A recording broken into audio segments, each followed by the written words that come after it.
இயேசுவே, தோள் மீது சுமந்து வந்த கர்த்தன் இயேசுவே, தலை மீது கரமுயர்த்தி துதிகள் சொல்லுவே. தோள் மீது சுமந்து வந்த கர்த்தன் இயேசுவே, தோள் மீது சுமந்து வந்த கர்த்தன் இயேசுவே, தலை மீது கரமுயர்த்தி துதிகள் சொல்லுவே. மேகமீதிலேறி சென்ற இயேசுராஜனோ பலனோடு வருவார் என்று பாடுகிறேன்.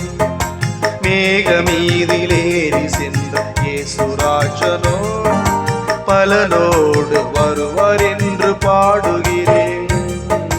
தோள் மீது சுமந்து வந்த கர்த்தன் இயேசுவே, தோள் மீது சுமந்து வந்த கர்த்தன் இயேசுவே.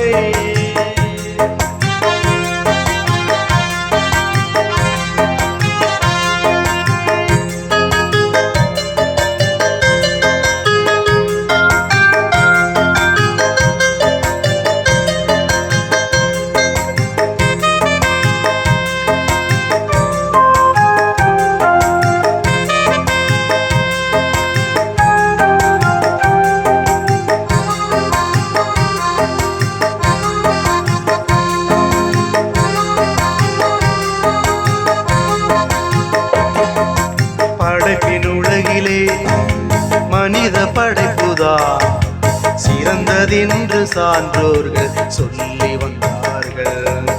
படைப்பின் உலகிலே மனித படைப்புதான் சிறந்ததென்று சான்றோர்கள் சொல்லி வந்தார்கள். உலகில் கோடி பேர்கள் வாழ்ந்து வந்தாலும் இயேசுவோடும் செய்யும் வாழ்க்கை சிறந்ததென்றார்கள். இயேசுவை நாம் மனதளவில் நினைத்து வாழ்ந்து பயனில்லை, தலஸ்தானம் புனித வாழ்வு சிறந்ததென்றார்கள். அடுத்தபடி அபிஷேகம் பெறுவதென்றார்கள். தோள் மீது சுமந்து வந்த கர்த்தன் இயேசுவை, தோள் மீது சுமந்து வந்த கர்த்தன் இயேசுவை, பலனோடு வருவார் என்று பாடுகிறேன். பலனோடு வருவார் என்று பாடுகிறேன்.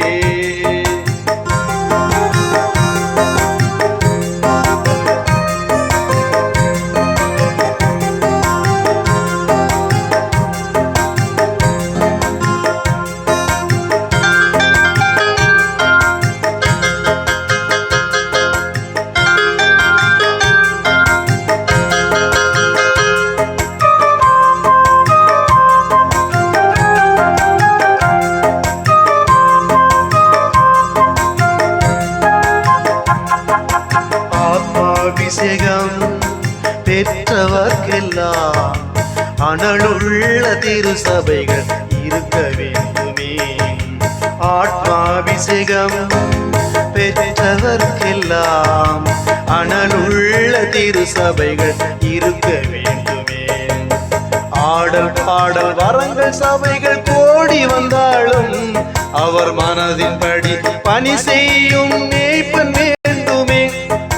விசுவாச வாழ்க்கை செய்து இயேசு காட்டும் பாதை சென்றால் உயிர் மீட்சி அடைய போவது உண்மை என்றார்கள். வருகை பற்றி உபதேசம் சொல்லு என்றார்கள். தோள் மீது சுமந்து வந்த கர்த்தன் இயேசுவை, தோள் மீது சுமந்து வந்த கர்த்தன் இயேசுவை, தலை மீது கரமுயர்த்தி துதிகள் சொல்லுவேன். தலை மீது கரமுயர்த்தி துதிகள் சொல்லுவேன். மேகமீதிலேறி சென்ற இயேசுராஜனோ பலனோடு வருவார் என்று பாடுகிறேன். மேகமீதிலேறி சென்ற இயேசுராஜனோ பலனோடு வருவார் என்று பாடுகிறேன். தோள் மீது சுமந்து வந்த கர்த்தன் இயேசுவே, தோள் மீது சுமந்து வந்த கர்த்தன் இயேசுவே,